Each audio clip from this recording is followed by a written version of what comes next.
우리는 민수기에서 이스라엘 백성들이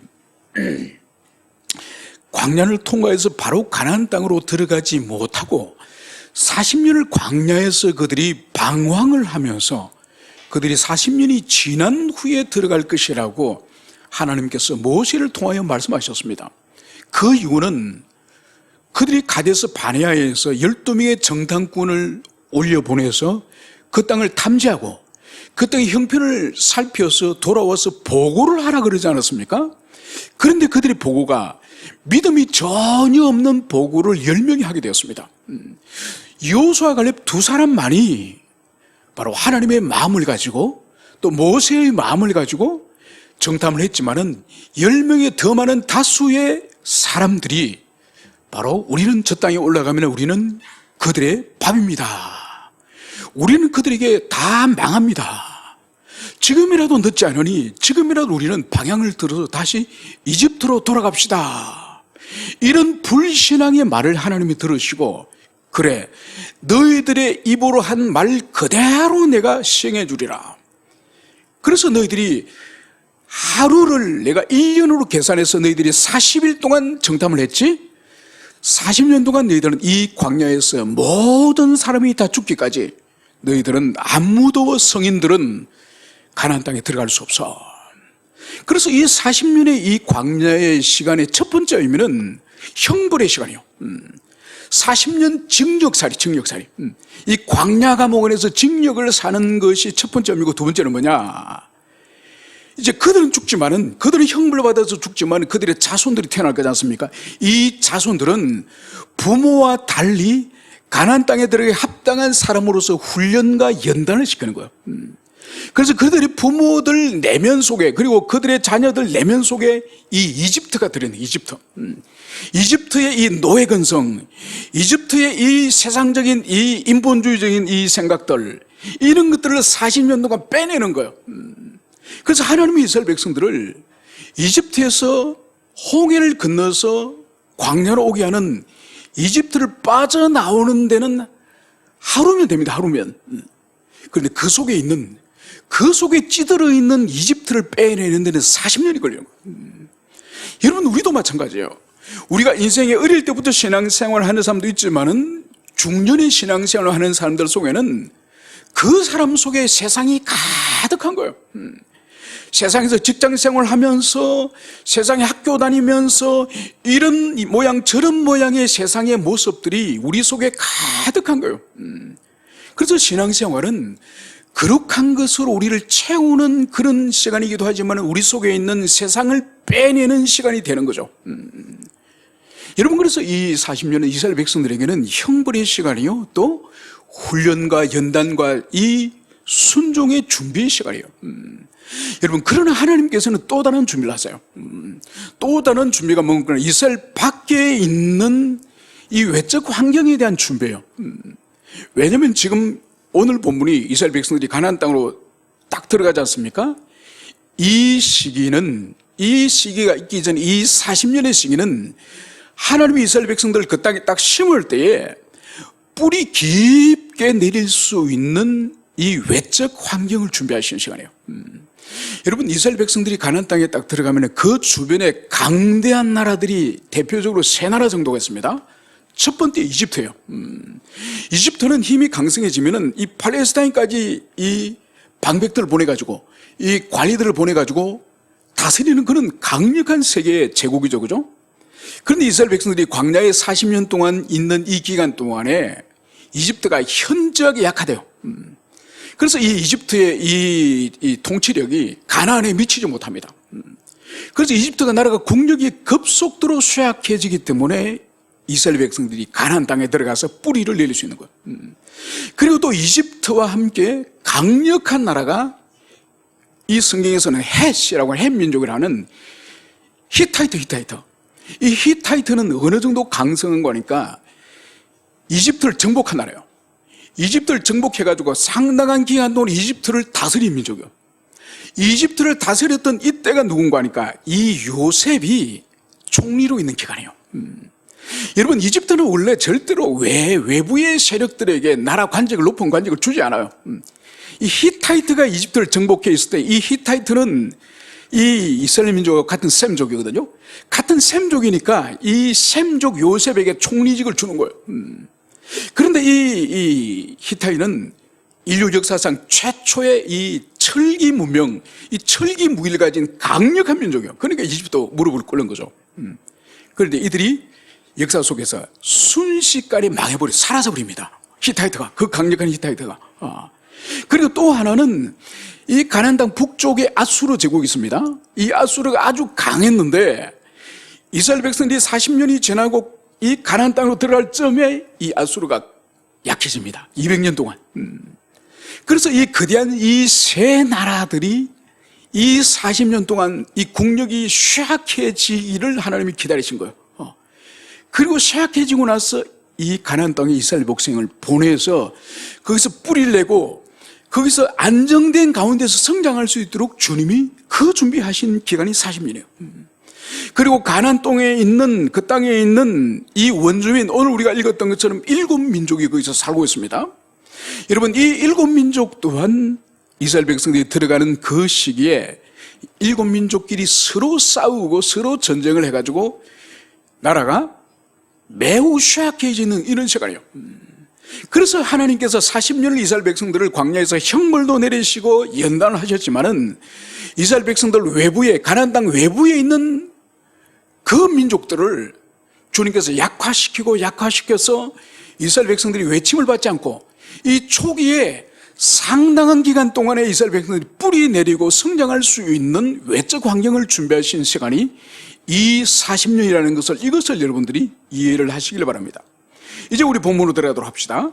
우리가 1장에서는 하나님이 모세가 죽고 난 이후에 모세와 말씀하시는 하나님이 이제 여호수아 말씀을 하셨죠.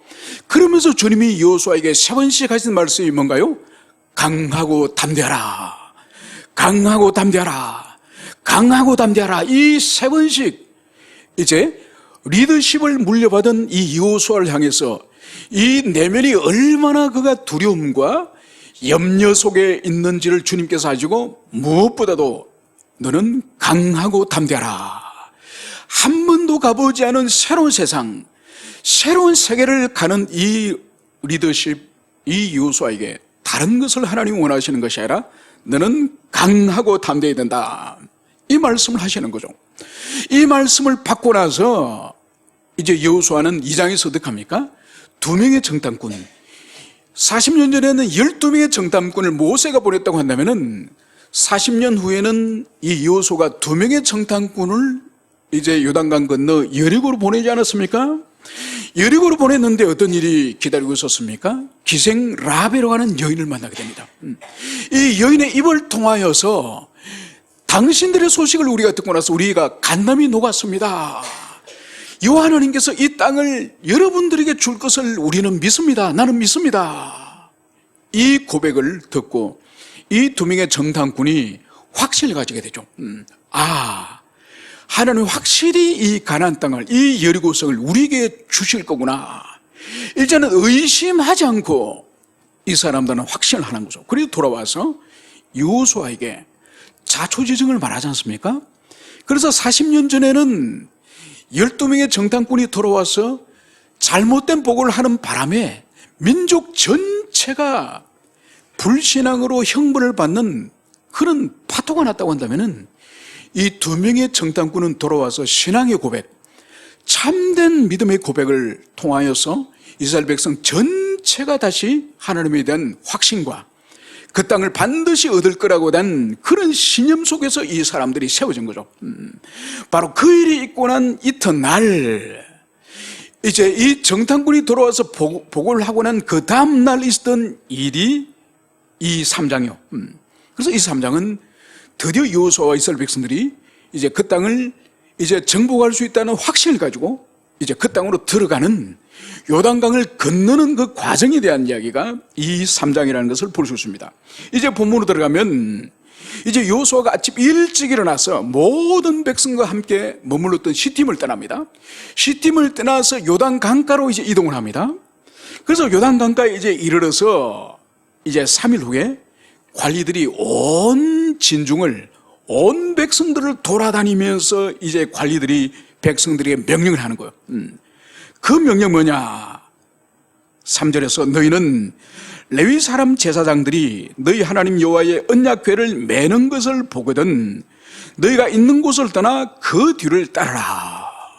여러분, 백성들의 지도자들이 백성들이 하는 말이 뭔가 하니까 너희들이 제사장들이 법궤를 메고 일어서는 것을 보거든 그 법궤 뒤를 따라가라, 이 말씀을 하는 거예요. 여러분, 법궤는 늘 메고 다니는 것이 아니죠, 그죠? 하나님의 이 구름 기둥과 불 기둥이 이동을 하면은 그 구름 기둥을 따라서 이동했다가 구름 기둥이 멈추는 그 장소에 법궤도 딱 정지를 합니다. 언제까지? 구름 기둥이 다시 이동할 때까지 법궤는 그 자리에 가만히 보존하는 거죠. 절대로 손을 대면 안 됩니다. 움직이면 안 됩니다. 하나님의 이 구름 기둥이 움직일 때 제사장이 이 법궤를 메고 또 따라 움직여야 되지. 그래서 여기서 이 법궤를 맨 제사장이 움직이는 것을 볼 때에 이건 하나님의 인도하심이 있다는 거죠. 하나님의 인도하심이 있을 때에 이제 백성 너희들은 법궤 뒤를 따르라, 이 말씀을 하는 거죠. 그런데 보세요, 무조건 따르는 것이 아니에요. 4절에 보면 너희와 그 사이 거리가 2000규빗쯤 되게 하고 그것에 가까이 하지는 말라. 그리하면 너희가 행할 길을 알리니 너희가 이전에 이 길을 지나보지 못하였음이라. 여러분, 법궤를 따라가되 가까이 가지 말라는 거예요. 2000규빗 정도 거리를 두고 따라가는 거예요. 여러분, 규빗이라고 하는 이 성경에 나오는 이 척도는 이 손가락 끝에서 요 팔꿈치 끝이 한 규빗이에요. 그래서 오늘날로 센티미터로 계산하면 한 45cm 정도. 그래서 2000규빗은 한 900m 정도 그러죠, 그죠? 900m 정도를 법궤가 앞서가고 900m 뒤에 이스라엘 백성들이 따라가라는 거예요. 왜냐하면은 이 법궤는 나무 상자이지만은 그 속에 하나님의 이 언약의 말씀과 이 만나 항아리와 그리고 아론의 상난 지팡이가 있지 않습니까? 이것은 뭔가 하니까 하나님의 임재를 상징하는, 하나님이 이 법궤와 함께 하시고 그리고 법궤 가운데 하나님의 이 계심을 드러내는 이 상징적인 성물이 법궤이기 때문에 그 법궤를 함부로 대하지 못하도록 하고 함부로 경홀하게 처신하지 하도록 못하게 하기 위해서 멀리 한 900m 정도 떨어져서 따라오라는 거죠.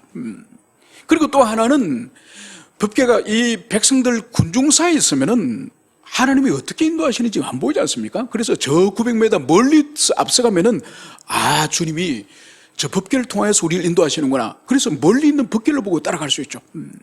그래서 오늘 이 여호수아는 이 법궤 이스라엘 백성들이 거리를 두고 따라가면은 바로 너희들이 한 번도 이 길을 가보지 못했던 길이지만은 어떻게 이 길을 따라가야 할지 너희들이 알게 될 것이다, 이 말씀을 오늘 여기서 하는 것을 볼 수 있습니다.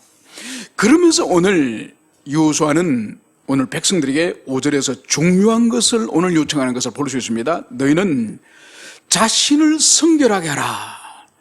여호와께서 내일 너희 가운데 기이한 일을 행하시리라. 여러분, 오늘 하나님의 종 여호수아는 오늘 백성들에게 너희는 자신을 성결하게 하라. 여호와께서 내일 너희 가운데 기이한 일을 행하시라. 여러분, 오늘 하나님은 이 요단강을 건너기 전에 이스라엘 백성들에게 요구하는 것이 바로 뭔가 하니까 성결하게 너희들을 준비하라는 거예요.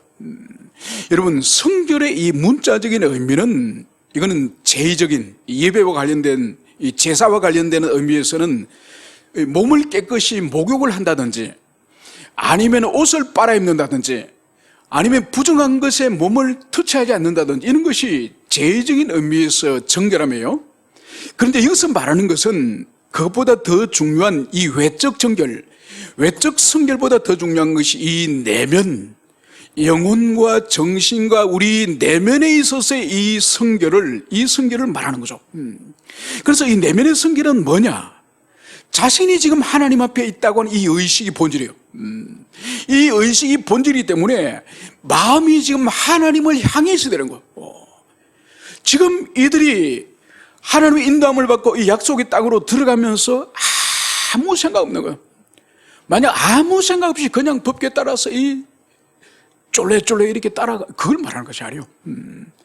간절히 하나님이 우리를 어떻게 인도하실지 사모함과 기다림과 그분을 의존함과 그분에 대한 신뢰함과 이런 마음이 가득한 가운데에서 이 지금 요단강을 건널 준비를 하라는 거예요. 왜냐하면 하나님께서 내일 너희 가운데 기이한 일을 행할 것이다.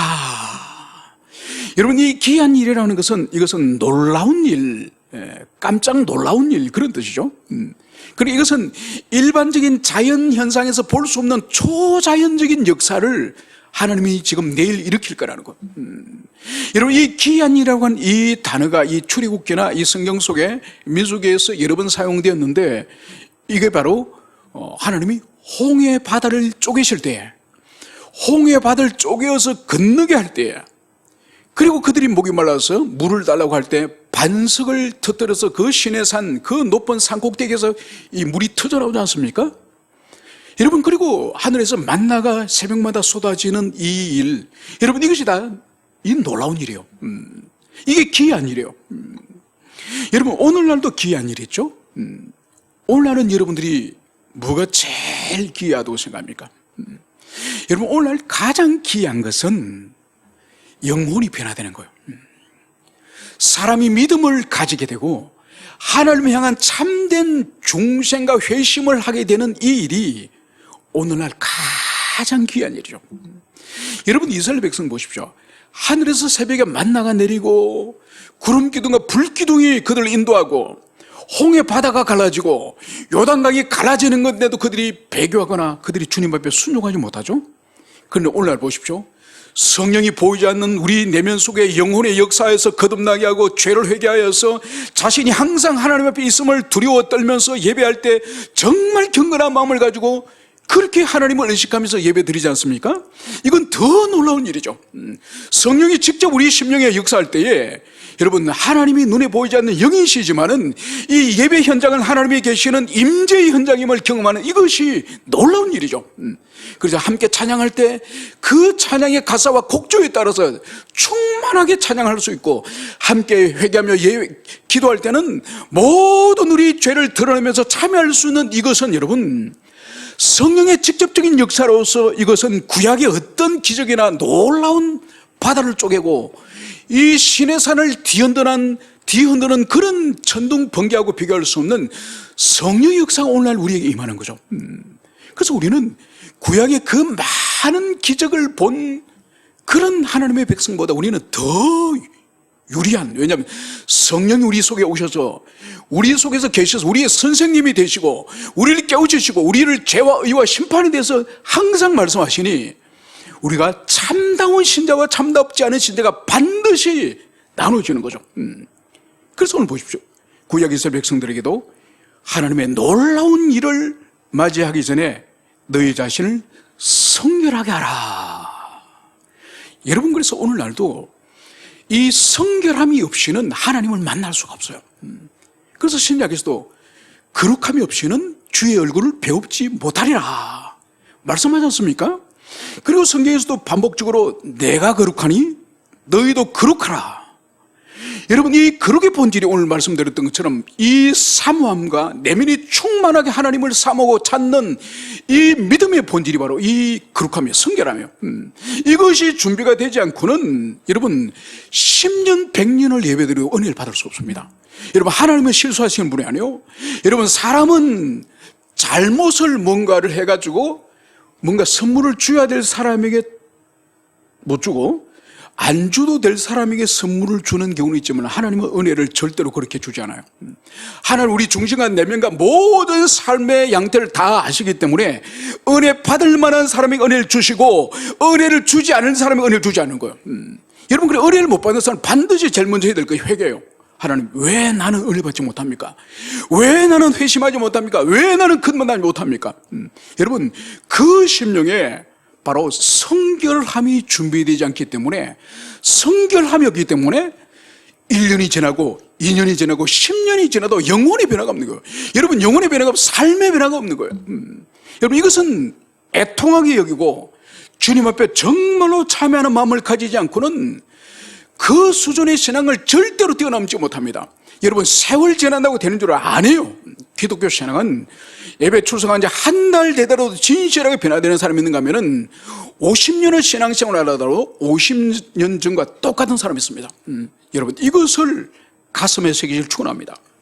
그러면서 이제 여호수아는 제사장들에게 이렇게 말합니다. 6절에서 언약궤를 메고 백성 앞서 거느라, 곧 언약궤를 메고 백성에 앞서 나가리라. 이제 백성들의 제사장, 이 제사장은 백성들의 대표지 않습니까? 이 백성의 대표인 이 제사장들에게 언약궤를 메고 너희들은 백성들보다 앞서가라. 이 말씀을 오늘 여호수아가 백성들과 제사장들 하는 것이죠. 그러면서 이제 이 요단강을 어떻게 건널 것인가, 이 건너에 대한 여기서 하나님의 역사하심에 대하여서 오늘 하나님은 먼저 여호수아에게 오늘 당부의 말씀을 7절에서 하고 있습니다. 내가 오늘부터 시작하여 너를 온 이스라엘 목전에서 크게 하여 내가 모세와 함께 있었던 같이 너와 함께 있을 것을 그들이 알게 하리라. 여러분, 오늘 하나님께서 이 여호수아에게 약속을 주세요. 그 약속이 뭐냐? 바로 내가 오늘부터 너를 온 이스라엘 백성들이 보는 목전 앞에서 너를 크게 할 것이다. 너를 위대하게 할 것이다. 너를 모든 사람이 존경하도록 할 것이다. 주님이 이 말씀하시는 거예요. 왜 그럴까요? 바로 내가 모세와 함께 있었던 같이 너와 함께 있는 것을 그들이 알게 하리라. 여러분, 모세에게 주님께서 함께 하셨던 것처럼 여호수아에게 함께 하시는 이 일, 그리고 그를 크게 하고 그를 위대하게 하는 일이 뭘까요? 백성들에게 여호수아가 존경받으라고? 백성들이 추앙받으라고? 아니요, 여러분. 여러분, 하나님께서 하나님의 사용하는 종들에게 권위를 주고 어떤 능력을 주고 어떤 힘을 주시는 것은 그 사람들에게 박수받고, 야, 우리 목사님 능력 있다, 우리 종 정말 능력 있다, 이러면 그 말 들으라고 하는 것이 아니에요. 바로 하나님께서 그 종을 통하여서 하나님의 이 양들, 이 양무리들을 효과적으로 목양하도록 하기 위해서 주님께서 모세에게 능력을 주셨던 것처럼 여호수아에게 있어서도 1차적으로는 하나님의 영광을 주시는 것이고 2차적으로는 돌보는 양들을 효과적으로 목양하기 위해서 이 권위와 능력을 주시는 거예요. 그래서 오늘 보십시오. 이 여호수아를 크게 하는 이 주체가 누군가요? 내가 너를, 하나님이 여호수아를, 여러분, 그렇기 때문에 이 지도자의 권위는 하나님이 높여줘야 돼요. 하나님이 세워줘야 돼요. 여러분, 하나님이 세워줘야지 지가 권위를 가지고 지가 어떤 권세를 휘둘리고 하고 지가 어떤 지배를 하려고 하면 이건 절대로 하나님께로부터 나온 리더십이 아니에요. 여러분, 이 세상 리더십은 역사 이래로 높은 자리에 가면 어떡합니까? 권세를 휘두르죠, 그죠?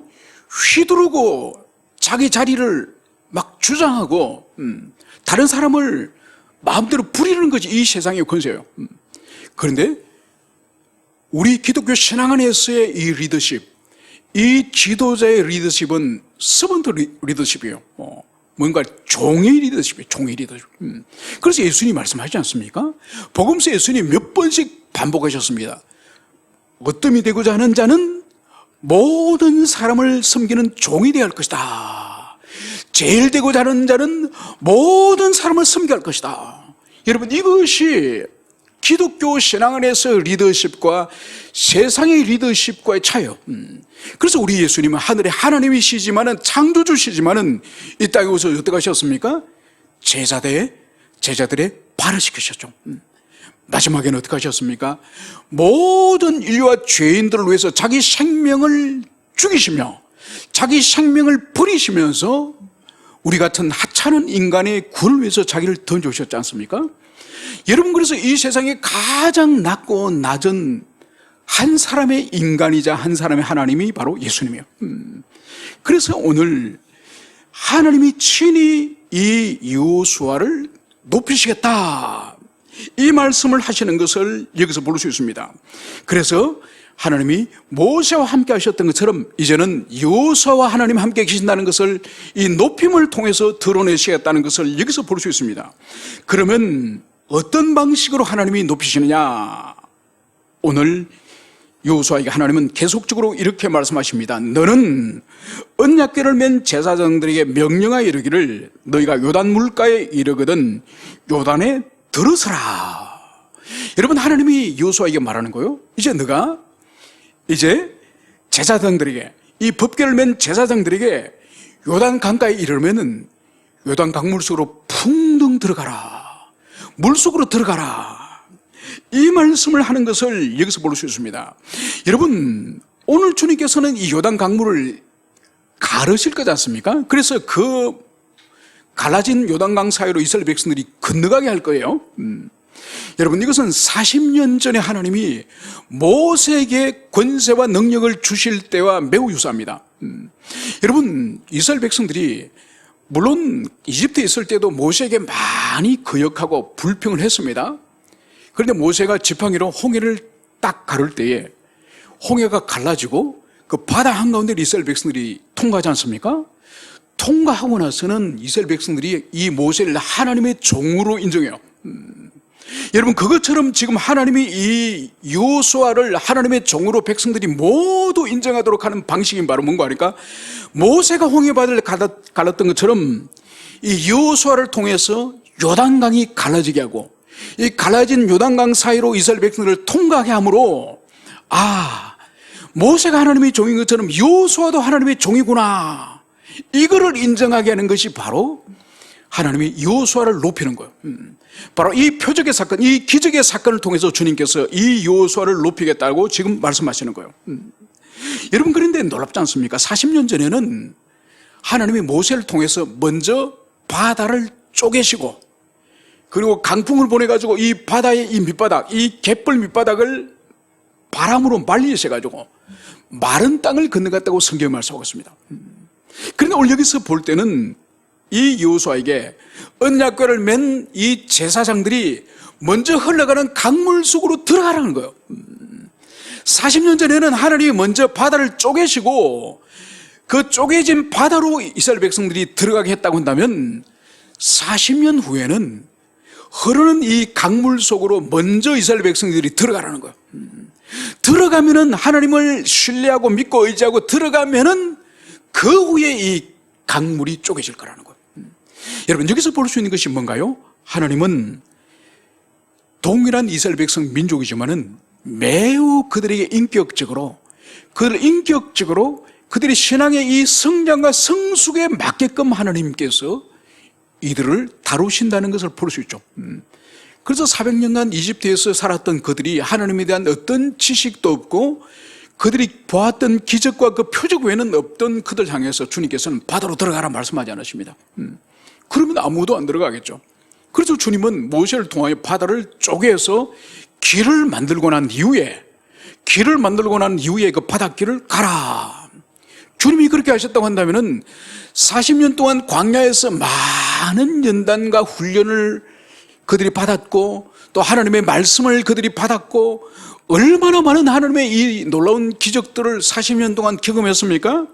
그래서 그들의 신앙이 자랐음을 하나님이 인정하시기 때문에 이제 너희는 너희들의 아버지 어머니처럼 내가 바다를 쪼개놓고 너희들에게 들어가라 하지 않겠다. 이제 너희들이 흐르는 강물 속으로 먼저 들어가라. 그러면은 내가 이 강물을 말라주겠다. 이 말씀을 하는 것을 볼 수 있습니다. 여러분, 그래서 이 말씀을 들었던 이 여호수아가 드디어 9절에 보면 이스라엘 자손을 부릅니다. 하나님께 이 말씀을 받았기 때문에. 그래서 오늘 9절에 보면 이리 와서 너희의 하나님 여호와의 말씀을 들으라. 자신이 받았던 이 말씀을 이제 백성들에게 전하기 위해서 이스라엘 백성들을 모으는 것을 볼 수 있습니다. 그러면서 오늘 10절에서 오늘 여호수아는 이렇게 말하는 거죠.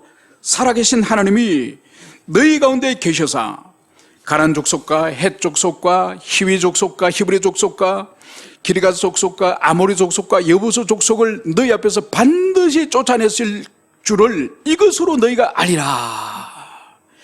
여러분, 지금 여호수아가 하나님께로부터 말씀을 받았지 않습니까? 이스라엘 백성들 모았죠. 그러면서 주님께서 주신 이 말씀을 백성들에게 전하는 거예요. 그게 바로 하나님이 우리 가운데 지금 계신다.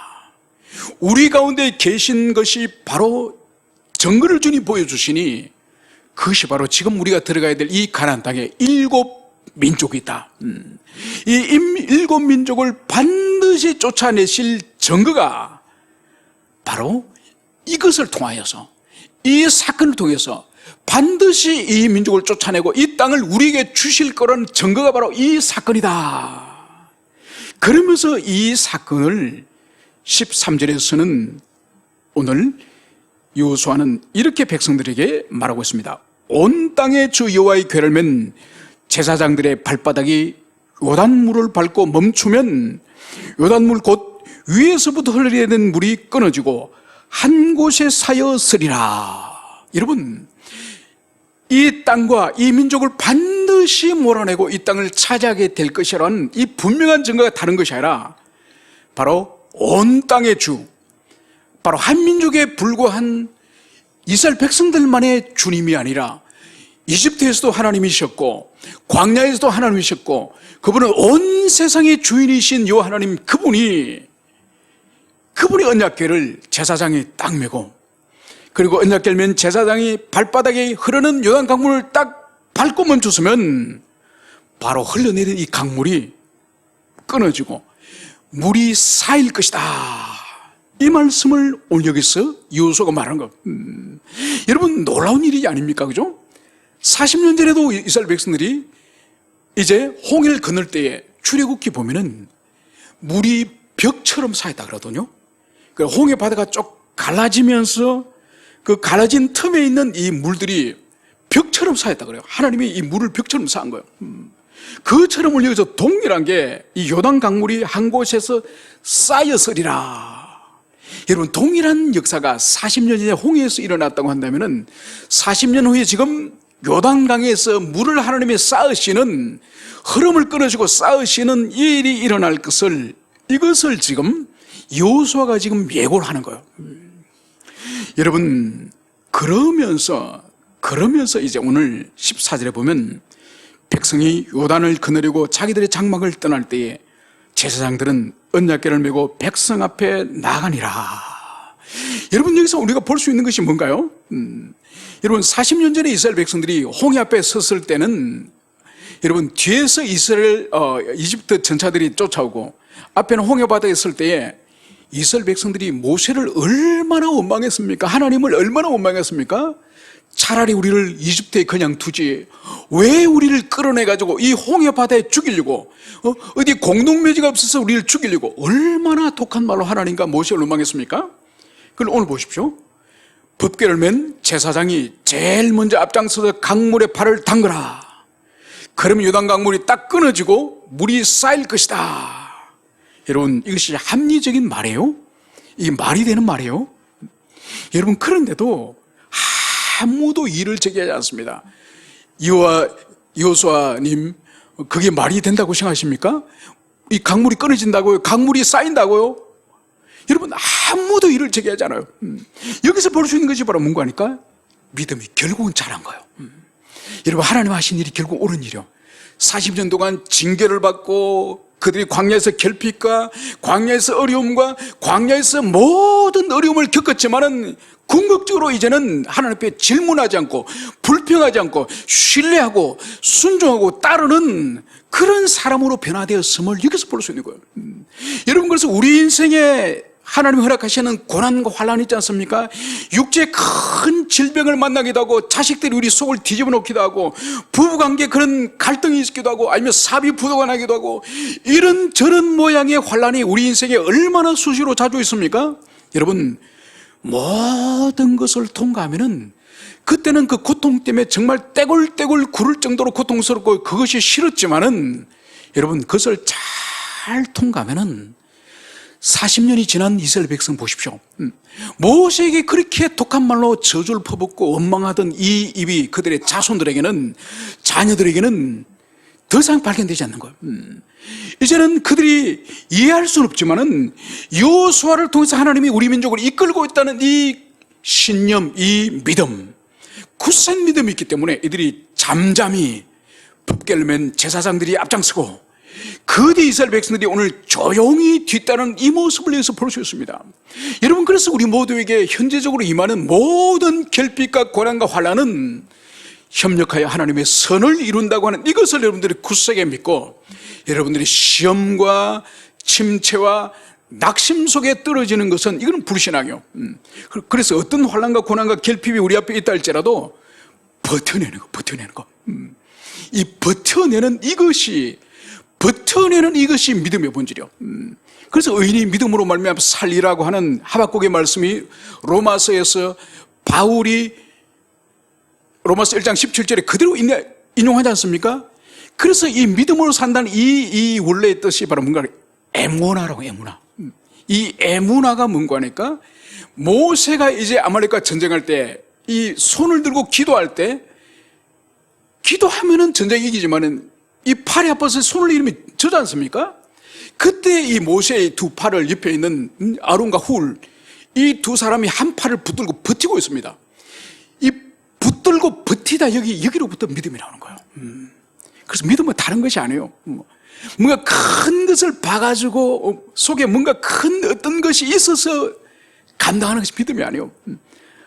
이해할 수 없고 지금은 다 할 수 없지만은 이것을 인내하고 버티고 기다리면 주님이 반드시 선을 이룰 거라고 하는 그 확신을 가지고 우리가 결핍에 있든지 환난에 있든지 고난에 있든지 질병에 있든지 무슨 일이 있든지 믿음으로서 버티는 그 일이 바로 주님이 원하시는 것이라는 그것을 여러분들이 가슴 깊이 새기기를 축원합니다. 그러면서 15절에 보면 이 요단강을 건너가는 이 시기가 곡식을 거두는 시기이기 때문에 바로 언덕에 항상 이 요단 강물이 범람하는 시기라고 말씀을 하고 있습니다. 여러분, 그래서 이 요단강을 건너가는 이 시기를 한 3, 4월 정도로 추정을 합니다. 그래서 곡식을 거두는 시기가 가나안 땅에는 한 3, 4월경에 밀보리를 수확을 하는 시기예요. 이때는 저 북쪽에 있는 헤르몬산이라고 하는 그 산에는 만년설이 있는 그런 산입니다. 여기에 이제 눈이 녹고, 그리고 이 늦은 비가 내릴 이때에 비가 내리기 때문에 이 요단 강물이 1년 중에 가장 많이 흐를 때요. 가장 많이 흐를 때이기 때문에 강물이 언덕을 위해 범람을 하는 그런 시기라는 거죠. 이렇게 물이 많이 흐르고 있음에도 불구하고 오늘 15절에 보면 궤를 맨 자들이 요단의 이름에 궤를 맨 제사장들의 발이 물가에 잠기자. 여러분, 이들은 전혀 의심하거나 두려워하거나 불안해하거나 원망하지 않습니다. 여호수아에게 이렇게 세차게 흐른 물 속으로 들어가라고요? 그럼 우리가 물에 빠질지 모르는데요? 법궤가 물에 떠내려갈지 모르는데요? 지금 여호수아님 잘못 판단한 거 아닙니까? 이 말 하지 않아요. 바로 오늘 성경은 궤면자들이 바로 물가에 발이 잠기자. 바로 물속으로 발을 바로 담궈버리는 거예요. 적극적인 순종, 온전한 순종을 여기서 볼 수 있는 거예요. 그래서 오늘 이 발이 물에 잠기자마자 어떤 일이 일어납니까? 16절, 곧 위로부터 흘러내리던 물이 그쳐서 사라단에 가까운 매우 멀리 있는 아담성읍 변두리에 일어나 한 곳에 쌓이고 아라바 바다 연매로 향하여 올라가는 물은 온전히 끊어지매 백성이 여리고 앞으로 바로 건너세.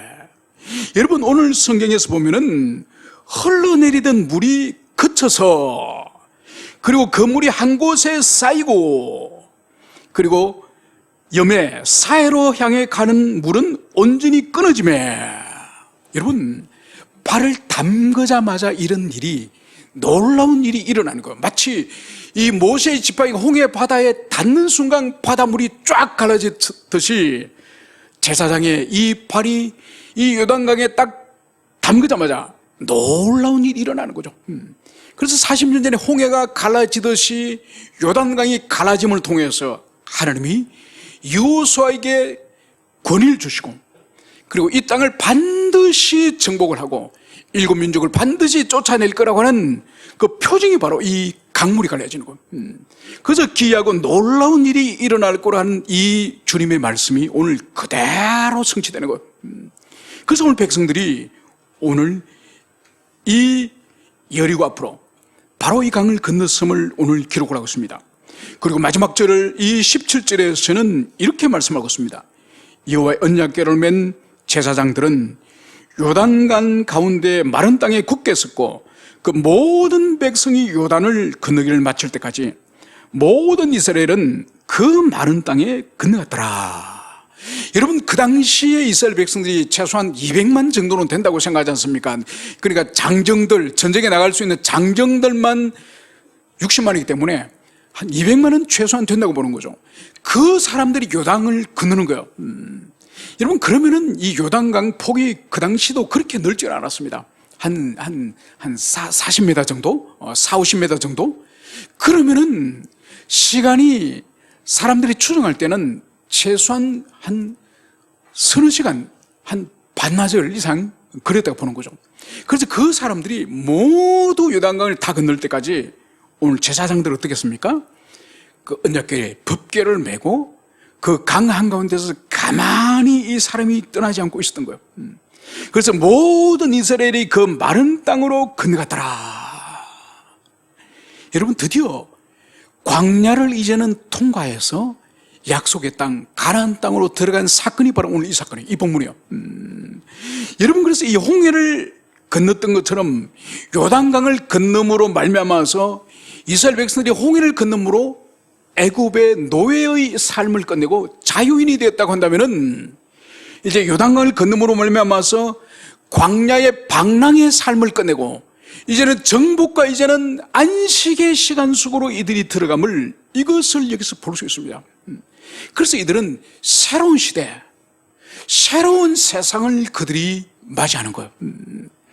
그래서 그들에게 하나님이 주신 이 땅에서는 하나님이 1장에서 말씀하셨던 것처럼 여호와의 율법이 그들의 입에 떠나지 않게 하시고 주야로 그 말씀을 묵상하고 그 말씀을 온전히 지킬 때에 이 언약의 땅, 이 약속의 땅에서 형통할 것이라고 말씀하고 있습니다.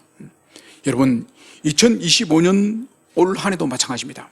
이스라엘 백성들이 한 번도 건너가지 못했던, 한 번도 살아보지 못했던 그 가나안 땅에 처음 들어간 그 삶의 형통의 비결을 주님이 말씀하셨던 것처럼 우리도 2025년 오늘 5일입니다. 5일까지 살았습니다. 365일 중에 5일까지 살았습니다. 360일은 아무도 아직도 살아보지 않았습니다. 무슨 일이 있을지 아무도 모릅니다. 이 길을 형통하게 사는 비결은 바로 우리 입에서 하나님의 율법이 떠나지 않고 계명이 떠나지 않고 그리고 그 율법을 끊임없이 묵상하는, 주야로 묵상하는, 그래서 우리 인격에 하나님의 말씀이 계속적으로 자극을 줘서 그래서 그 말씀을 온전히 순종하는 이 삶을 살 때 주님께서 우리에게 형통의 복을 주실 거라는 것을 여러분들이 굳세게 믿으시기를 축원합니다. 함께 우리 기도하시겠습니다.